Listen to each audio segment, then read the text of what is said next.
So you can get a good feeling for them, and we can do that. We've got IT people that are magic.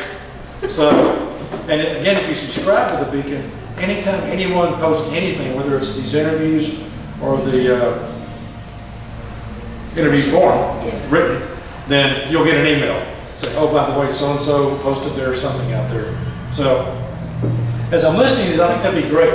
That'd give us a better understanding of the folks that are here. And the folks that are not here, well, they're not here.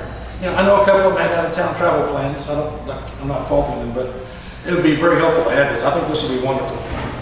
And having said, and they will clip all this out that I just said, just so you know that. Yeah. But please go ahead. All right. So I'm Jennifer Culver. I've lived in Elgin since 2017.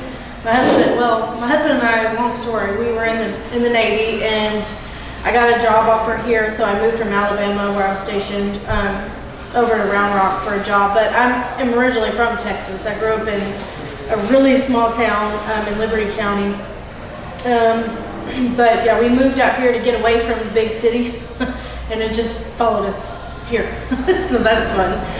My daughter is 6, and she goes to Booker T. Washington Elementary, and then I have a 1-year-old son as well. My husband and I have been married almost 7 years, I think, something like that, long time. But I really, honestly, did not want to be running for school board. I'd rather be planning school parties and doing PTA and stuff like that for my daughter. But there are so many things that started happening that I have a problem with. I was not a fan of the mask mandates. You probably know the Elgin Courier reported me on that. But I'm not okay with that. I felt like my rights as a parent were taken away. I felt that the staff's right to choose to wear a mask was taken away. And I have a problem with that, especially when there was a pretty clear order from the governor that said, don't do this. So there's things that have come up that made me realize there's a lot of things that are going on, and I can either sit on Facebook and complain about it, or I can do something about it. So I chose to do something about it. So I learned in the Navy, if you have a problem, you either be quiet about it, or you come up with a solution, and this is my solution. So again, don't want to be, but my daughter means more to me than anything, obviously, like everybody's children. So I'm going to stand up for her and do what I feel is right for her. And then my son is, trailing along behind her too. So that's why I'm here, just for my daughter, really, and really, I guess, essentially for everyone else's kids too. So I feel like we need more parents on the board because we're directly affected by all the decisions that are made. So, but anybody have any questions for me? Well, I'll start with a question that Ms. Lick, I guess.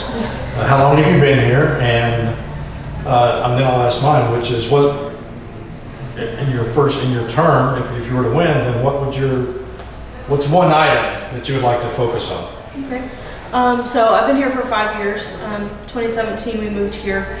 One thing I guess I would focus on is really kids have the schools for education. So I really want to focus on what do we do to improve the kids' education, quality of education. I know with the board, your hands are so tied in so many ways, there's only so much you can do, but like Ms. Edmonds said, that these goals that they set for the schools, how can we help make these goals? Can we reach out to another school and say, hey, how are you doing this? How can we do that? Mimic you because you're doing a really great job. How can we do that in our schools? That's definitely one thing I would focus on.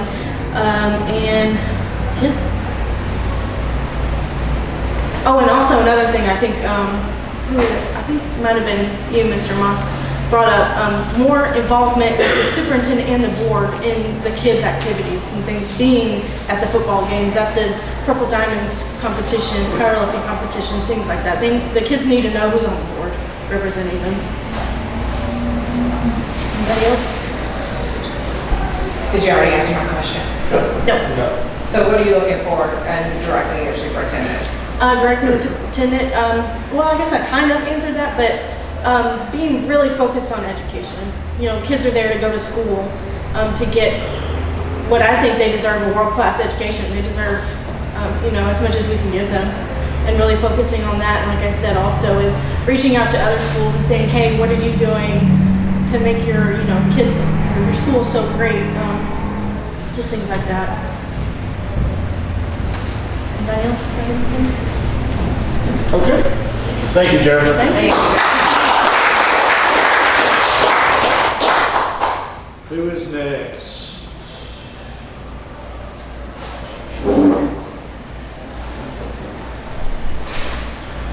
Joy's already come and gone. Amanda Moore's not here.